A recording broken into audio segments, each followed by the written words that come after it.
evening everyone. So we're going to do another bedtime story and I've picked one of my favourites, The Smartest Giant in Town. Are you ready?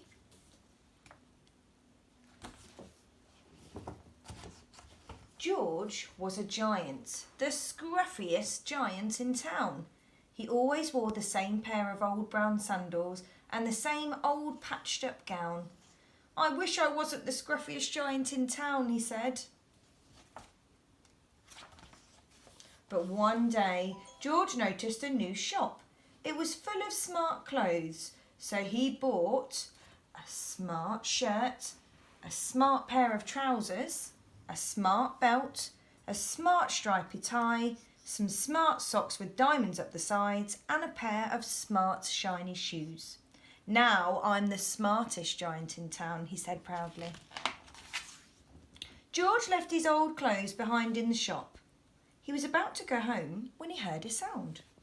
On the pavement stood a giraffe who was sniffing sadly. "What's the matter?" said George. "It's my neck," said the giraffe. "It's so very long and so very cold. I wish I had a long warm scarf." "Cheer up," said George as he took off his stripy tie. "It didn't match my socks anyway," he said as he wound it round and round the giraffe's neck. It made a wonderful scarf. "Thank you," said the giraffe. As George strode towards home, he sang to himself. "My tie is a scarf for a cold giraffe, but look me up and down, I'm the smartest giant in town." George came to a river. On a boat stood a goat who was bleating loudly. "What's the matter?" asked George. "It's my sail," said the goat. "It blew away in the storm. I wish I had a strong new sail for my boat." "Oh, he looks so sad." "Cheer up," said George as he took off his new white shirt. "It kept coming untucked anyway," he said as he tied it to the mast of the giant's boat. "It made a magnificent sail." "Thank you," said the goat. "Wow." George strode on singing to himself. "My tie is a scarf for a cold giraffe, my shirt's on a boat as a sail for a goat, but look me up and down, I'm the smartest giant in town." George came to a tiny ruined house. Beside the house stood a white mouse with lots of baby mice. They were all squeaking. "What's the matter?" asked George. "It's our house," squeaked the mother mouse. "It burned down and now we have nowhere to live. I wish we had a nice new house." I wonder how he's going to help. "Cheer up," said George as he took off one of his shiny shoes. "It was giving me blisters anyway," he said, as the mouse and her baby scrambled inside. The shoe made a perfect home for them. "Thank you," they squeaked. George had to hop along the road now, but he didn't mind. As he hopped, he sang to himself. "My tie is a scarf for a cold giraffe, my shirt's on a boat as a sail for a goat, my shoe is a house for a little white mouse, but look me up and down, I'm the smartest giant in town." George came to a campsite. Beside a tent stood a fox who was crying. "Oh no." "What's the matter?" asked George. "It's my sleeping bag," said the fox. "I dropped it in a puddle. I wish I had a warm, dry sleeping bag." I wonder what's going to happen. "Cheer up," said George as he took off one of his socks with diamonds up the sides.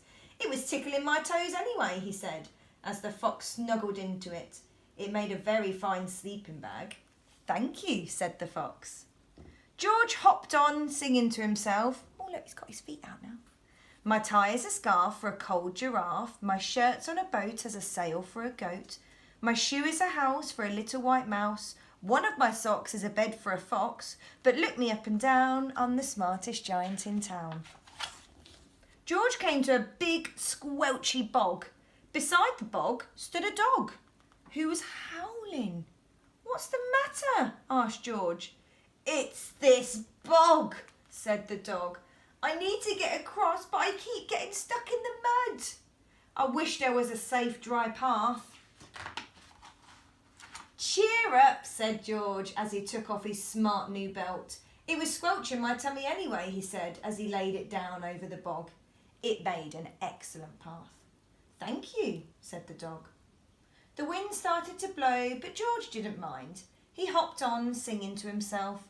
My tie is a scarf for a cold giraffe. My shirt's on a boat as a sail for a goat.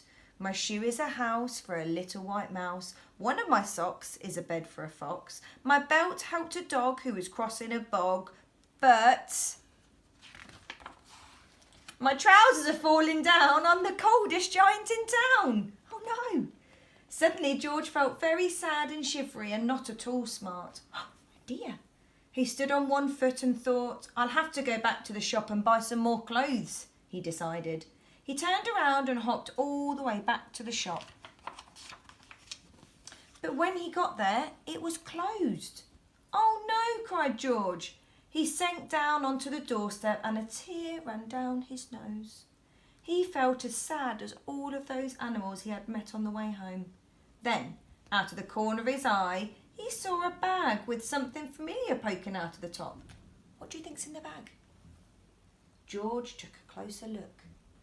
My gown, he yelled. My dear old gown and sandals. George put them on and they felt wonderfully comfortable. I'm the cosiest giant in town, he cried, and he danced back home along the road. Outside the front door stood all the animals he had helped. They were carrying an enormous present. Come on, George, they said, open it. George untied the ribbon and inside was a beautiful gold paper crown and a card. Look inside the card, George, said the animals. George put the crown on his head and opened the card. And inside it said, your tie is a scarf for a cold giraffe. Your shirt on a boat is a sail for a goat. Your shoe is a house for a little white mouse. One of your socks is a bed for a fox. Your belt helped a dog who was crossing a bog. So here is a very fine crown to go with the sandals and gown of the kindest giant in town. Ah, that's lovely, isn't it? The smartest giant in town.